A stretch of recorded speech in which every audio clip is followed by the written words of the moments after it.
ચાલો આઝાદ હિન્દ ફૌજ એટલે કે ઇન્ડિયન નેશનલ આર્મીની વાત કરીએ. આ શક્તિશાળી નારો આપ્યો હતો એના લીડર સુભાષચંદ્ર બોઝે.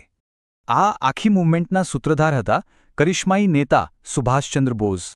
તો આ ફૌજ બની કેવી રીતે? એની શરૂઆત 1942માં થઈ અને 1943માં એને ફરીથી ઊભી કરાઈ.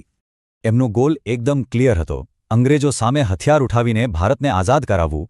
ખબર છે, આઈએનએની પોતાની એક અલગ જ ઓળખ હતી. કેવી રીતે? ચાલો જોઈએ. એનું હેડક્વાર્ટર એટલે કે મુખ્ય મથક સિંગાપોરમાં હતું. અને જય હિન્દનો નારો એને આ જ સેનાએ પોપ્યુલર કર્યો જે આજે પણ ગુંજે છે.